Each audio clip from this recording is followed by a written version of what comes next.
Assalamualaikum warahmatullahi wabarakatuh.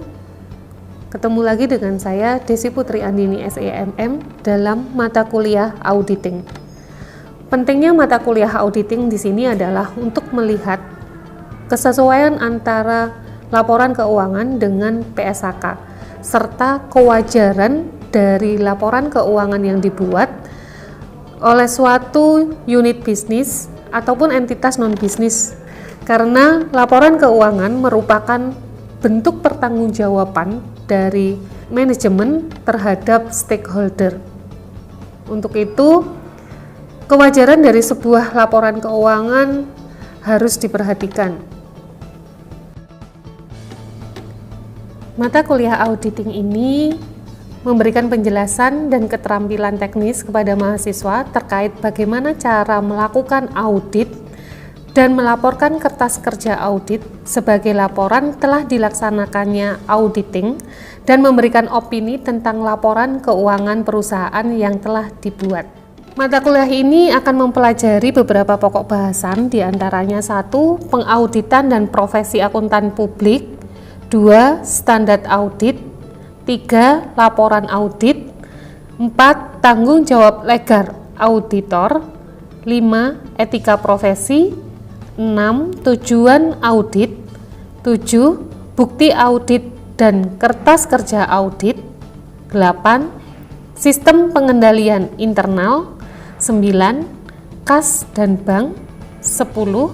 Piutang, 11. Persediaan, 12. Aset tetap, 13. Hutang. Jadi selama 1 semester ini kita akan mempelajari auditing dengan 13 topik bahasan, di mana nanti kita akan mempraktekkan juga cara membuat laporan kertas kerja dan juga bagaimana cara kita mengaudit masing-masing akun yang ada di laporan keuangan. Baik, kita masuk ke bab yang pertama tentang pengauditan dan profesi akuntan publik. Capaian pembelajaran dalam mata kuliah ini diharapkan mahasiswa mampu 1. Memahami tentang pengertian audit, 2. Menjelaskan perbedaan auditing dan akuntansi, ketiga, menjelaskan tahapan-tahapan dalam proses audit, keempat, menjelaskan jenis-jenis audit, dan yang kelima, memahami profesi akuntan di Indonesia dan juga di negara lain. Baik, kita langsung saja membahas apa itu pengauditan dan profesi akuntan publik. Pertama, kita clearkan dulu apa sih yang dimaksud dengan auditing atau apa itu definisi dari auditing. Kalian sudah belajar sebelumnya?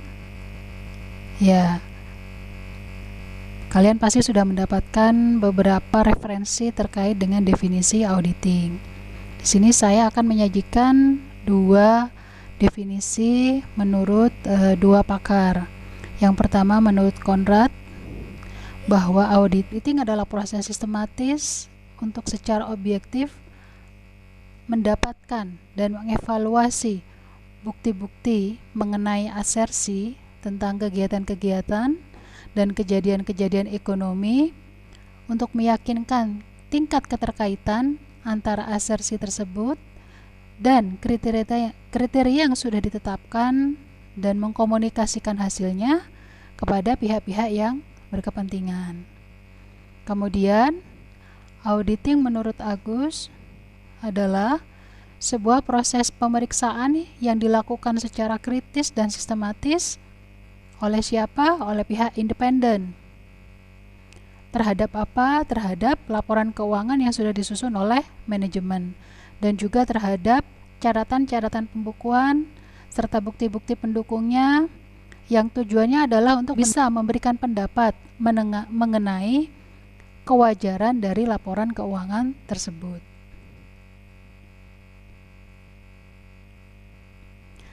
Nah, untuk memahami proses auditing ini ada beberapa hal yang harus kita pahami. Ada 4 hal. Yang pertama, bahwa objek dari pemeriksaan atau proses audit itu adalah laporan keuangan yang sudah disusun oleh pihak manajemen. Selain itu, ya, selain laporan keuangan, yang menjadi objeknya adalah catatan-catatan pembukuan dan bukti-bukti pendukung dari kegiatan-kegiatan keuangan. Kemudian yang kedua, pemeriksaan dilakukan secara kritis dan sistematis. Diawali dari membuat planning, perencanaan pemeriksaan atau yang kita sebut dengan audit plan, yang isinya adalah tentang kapan, when pemeriksaan akan dimulai. Kemudian kedua, berapa lama jangka waktu yang dibutuhkan untuk melakukan pemeriksaan. Kemudian yang ketiga, kapan laporan itu ditargetkan selesai. Kemudian berapa tim auditnya. Kemudian apa masalah-masalah yang diperkirakan ya akan dihadapi di bidang auditing, akuntansi, dan perpajakan. Kemudian yang ketiga, pemeriksaan itu dilakukan oleh siapa? Dilakukan oleh pihak yang independen, bukan pihak yang berkaitan dengan klien atau audite ya. Jadi dia bukan pemegang saham, bukan direksi atau dewan komisaris, dan dia tidak mempunyai hubungan keluarga dengan pihak manajemen, pemegang saham, direksi ataupun dewan komisaris. Jadi benar-benar independen dari perusahaan atau entitas yang diaudit. Kemudian yang keempat, yang menjadi goals, menjadi tujuan dari auditing itu adalah untuk bisa memberikan pendapat atau penilaian ya terkait dengan kewajaran laporan keuangan yang diperiksa. Jadi apakah laporan keuangan ini wajar atau tidak wajar? Itu goals atau hasil atau kesimpulan yang akan didapatkan nanti setelah melakukan pemeriksaan. Dan kemudian apakah audit ini dilakukan secara menyeluruh terhadap seluruh komponen laporan keuangan, bukti transaksi dari awal sampai akhir, kemudian catatan-catatan dari awal sampai akhir? Tidak. Ya, tidak. Ya, audit itu tidak dilakukan kepada seluruh komponen-komponen laporan keuangan. Apakah itu laporan keuangannya, ataukah bukti-buktinya, ataukah catatan-catatannya? Tidak. Jadi audit itu dilakukan secara test basis. Artinya apa? Jadi audit itu dilaksanakan dengan menguji atau menganalisa beberapa sampel atau beberapa contoh saja dari transaksi-transaksi dan kejadian-kejadian yang terjadi selama periode yang diaudit. Jadi tidak secara keseluruhan dari bukti transaksi ataupun kejadian-kejadiannya, hanya beberapa yang dijadikan sampel atau contoh aja. Kemudian sudah disebutkan tadi bahwa objek dari pemeriksaan itu adalah laporan keuangan dan bukti-bukti transaksi. Nah, pertanyaannya, apakah semua berbagai keterangan ataupun bukti itu bisa dengan sah dijadikan sebagai alat atau bahan pemeriksaan? Tidak. Jadi ada beberapa syarat-syarat yang harus dipenuhi oleh bukti-bukti transaksi untuk kemudian bisa dijadikan bahan atau dasar di dalam pemeriksaan. Jadi bukti-bukti transaksi itu harus memenuhi syarat sufficient. Ya, artinya cukup. Dari sisi jumlahnya itu cukup. Dari sisi jumlah cukup, ya, tidak kekurangan, sehingga tidak ada informasi yang miss atau yang kurang untuk melakukan pengkajian, analisa, dan penilaian. Kemudian yang kedua, harus memenuhi syarat kompeten. Nah, seperti apa bukti transaksi dikatakan kompeten? Dikatakan kompeten ketika ia valid dan relevan. Valid itu artinya bisa dipercaya, nggak bohong, bukti-bukti transaksinya itu nggak ngarang gitu ya, dan meyakinkan. Ya, meyakinkan. Oh, ini kalau misalnya itu bukti transaksi berupa kwitansi, oh ini dari toko ini jelas ini struknya dari toko ini gitu ya. Kemudian bukti transaksi dikatakan relevan, sesuai, cocok dengan tujuan pemeriksaan. Kalau kita bermaksud untuk melakukan pemeriksaan terhadap seluruh laporan keuangan, berarti kita membutuhkan bukti-bukti transaksi yang berkaitan dengan seluruh kegiatan keuangan perusahaan. Berarti kita membutuhkan bukti-bukti transaksi yang berkaitan dengan seluruh kegiatan keuangan perusahaan. Tapi misalkan kita punya tujuan untuk memeriksa piutang saja, maka berarti bukti transaksi yang relevan, yang cocok, yang kita analisa adalah bukti-bukti transaksi yang berkaitan dengan kegiatan piutang. Maka bukti transaksi berkaitan dengan hutang tidak relevan digunakan sebagai bahan pemeriksaan. Sampai di sini bisa dipahami ya. Ya, selanjutnya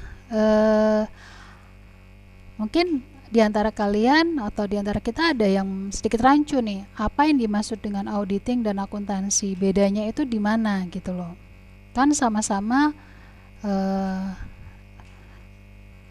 auditing ataupun akuntansi sama-sama berkaitan dengan laporan keuangan. Kemudian di mana letak perbedaannya? Nah, dari sisi sifat, auditing itu adalah bersifat analitis. Jadi auditing itu adalah proses menganalisa laporan keuangan yang sudah jadi.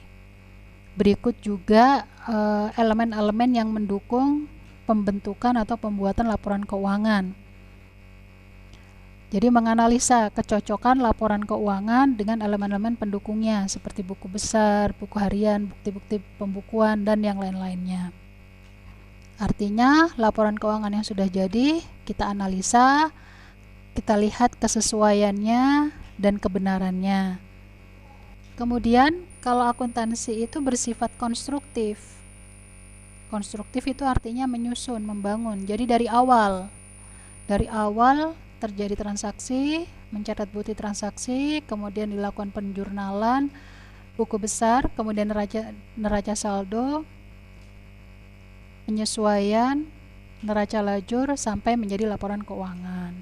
Jadi terbalik ya, kalau auditing itu yang sudah jadi laporan keuangan dianalisa kewajarannya. Sementara kalau akuntansi itu menyusun laporan keuangan dari awal sampai dihasilkan laporan keuangan.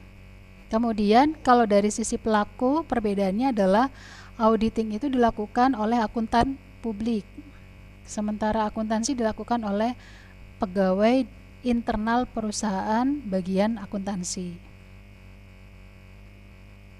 Jadi untuk auditing ini dilakukan oleh pihak seseorang ataupun suatu instansi yang memiliki otoritas untuk melakukan auditing, namanya auditor atau akuntan publik, yang dia bekerja di luar perusahaan ya, atau bisa dikatakan pihak eksternal perusahaan. Kemudian dari sisi pedoman pelaksanaannya ya, ada standar tersendiri. Auditing harus dilakukan berdasarkan kode etik profesi akuntan publik dan standar pengendalian mutu. Sementara pedoman pelaksanaan atau penyusunan proses akuntansi didasarkan pada SAK, ETAP, IFRS. Kemudian Anda sudah tahu tadi sedikit gambaran tentang apa itu auditing. Selanjutnya bagaimana nih tahapan-tahapan kita, langkah-langkah kita untuk melakukan auditing. Yang pertama, kantor akuntan publik akan dihubungi oleh klien yang membutuhkan jasa audit. Jadi misalnya ada perusahaan yang ingin diaudit, mereka akan calling pihak akuntan publik. Kemudian kantor akuntan publik membuat appointment atau perjanjian untuk bertemu untuk membicarakan beberapa hal. Yang pertama, alasan perusahaan untuk mengaudit laporan keuangannya, kenapa ya. Kemudian yang kedua, apakah sebelumnya perusahaan pernah diaudit oleh KAP lain. Kemudian yang ketiga, apa jenis usaha perusahaan serta gambaran umumnya ya. Kemudian yang keempat, apakah data akuntansi perusahaan diproses secara manual atau secara computerized. Kemudian yang kelima, apakah sistem penyimpanan bukti-bukti pembukuan sudah cukup rapi.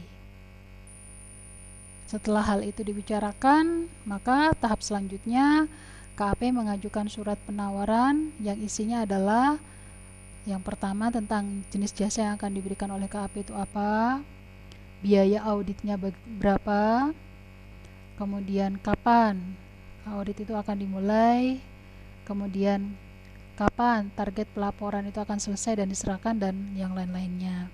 Ketika penawaran ini disetujui oleh dua belah pihak, maka audit proposal akan menjadi engagement letter. Jadi proposal yang diajukan oleh auditor tadi akan menjadi engagement letter atau surat penugasan atau perjanjian kerja antara auditor dengan auditee atau pihak yang diaudit. Langkah selanjutnya, KAP melakukan pemeriksaan lapangan di kantor klien. Jadi ini terjun ke lapangan, melaksanakan proses auditing, melakukan field work. Jadi kerja lapangan. Jadi melihat kondisi yang real yang ada di lapangan, di kondisi real perusahaan. Baik laporan keuangannya, bukti-buktinya, catatan-catatannya, semua dilakukan pemeriksaan. Termasuk data-data fisik seperti melakukan stock of name dan lain-lainnya. Ya. Jadi pemeriksaan langsung ke TKP gitu ya. Ya. Jadi KAP ini akan memberikan draft report, sebuah draft laporan gitu ya. Kemudian itu disetujui oleh klien atau auditee. Ketika draft report itu disetujui oleh klien, maka KAP akan menyerahkan final audit report. Jadi tadi draft itu dalam bentuknya kasar gitu ya, belum final. Kemudian ketika itu disetujui, maka diberikan final audit report. Tapi sebelumnya KAP harus meminta surat pernyataan langganan dari klien yang tanggalnya itu sama atau sesuai dengan tanggal audit report, dan selesainya sesuai dengan tanggal selesai audit field work. Tahapan yang kelima, KAP juga diharapkan bisa memberikan management letter atau catatan buat pihak manajemen yang isinya itu tentang kelemahan dalam pengendalian internal dan saran-saran perbaikannya, sehingga ini akan dijadikan acuan oleh pihak manajemen untuk melakukan perbaikan pengendalian internal. Baik, sudah clear terkait dengan tahapan-tahapan audit. Selanjutnya mungkin ada pertanyaan, apakah audit selalu dilakukan terhadap seluruh elemen laporan keuangan secara utuh, ataukah bisa audit itu dilakukan hanya pada bagian-bagian tertentu dari laporan keuangan? Nah, untuk menjawab pertanyaan itu, jadi audit itu dibedakan menjadi dua berdasarkan luasnya cakupan pemeriksaan. Yang pertama, pemeriksaan umum atau general audit. General audit ini dilakukan terhadap seluruh laporan keuangan secara umum. Jadi memang tujuannya untuk memberikan penilaian apakah laporan keuangan itu wajar atau tidak wajar. Kemudian yang kedua, jenis pemeriksaan khusus atau special audit. Jadi namanya special atau khusus berarti pemeriksaan itu sifatnya terbatas sesuai dengan requestnya auditee atau sesuai dengan requestnya klien. Begitu pula pendapat yang diberikan juga terbatas pada apa yang diperiksa. Kemudian hasil akhir dari pemeriksaan special audit ini memberikan pendapat apakah ada kecurangan atau tidak ada di dalam, misalnya penagihan hutang perusahaan. Jika ada kecurangan, berapa jumlahnya, kemudian seperti apa modus operasinya. Nah, cukup menarik ya ternyata aktivitas audit ini. Apakah dari kalian ada yang berminat untuk kemudian menjadi auditor atau akuntan publik? Kalau iya, Anda harus memenuhi beberapa kriteria berikut ini. Yang pertama, pastinya harus sehat dan kuat fisik dan mental. Karena pekerjaan audit itu luar biasa ya. Dia akan kerja fisik, turun ke lapangan, memeriksa gitu ya. Memeriksa kondisi lapangan yang ada di perusahaan, dan juga harus kuat mental karena melakukan pemeriksaan, menguji kecocokan dan kewajaran, kesesuaian dengan standar dan lain-lain. Itu butuh kekuatan mental yang baik ya.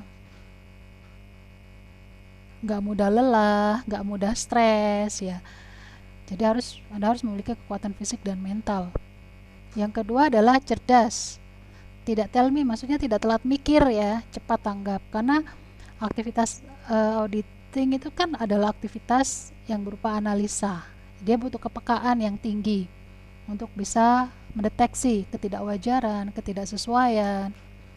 Misalnya bukti-bukti yang dibutuhkan itu kurang lengkap atau seperti apa, harus punya kemampuan berpikir untuk mensolusi kendala-kendala yang dihadapi dalam melakukan analisa. Yang ketiga adalah bermoral tinggi, karena tuntutannya harus ada kejujuran di dalam mengungkapkan temuan-temuannya. Kemudian yang keempat, positive thinking, karena dibutuhkan suatu objektivitas sikap gitu ya.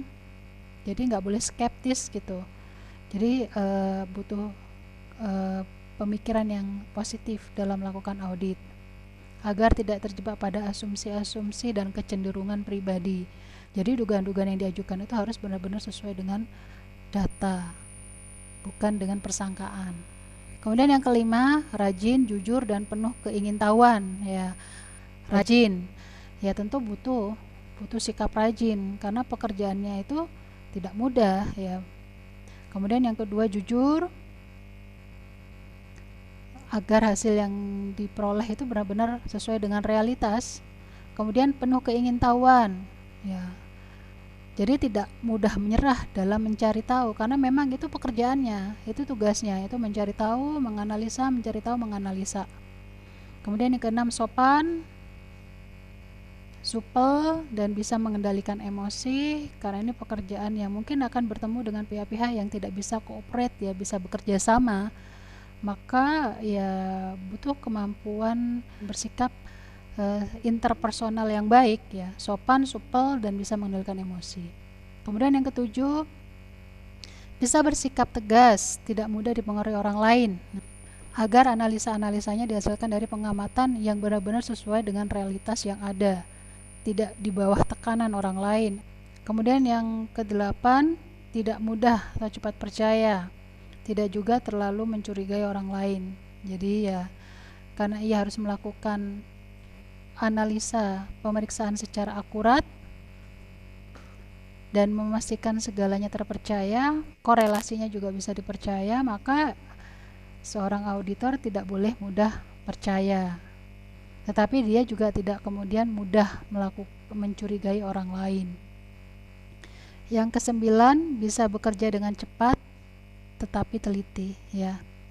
Karena melakukan proses auditing itu ada batas waktunya, ada targetnya, maka ia harus bisa bekerja dengan cepat tetapi tetap teliti, tidak tergesa-gesa, tidak ceroboh.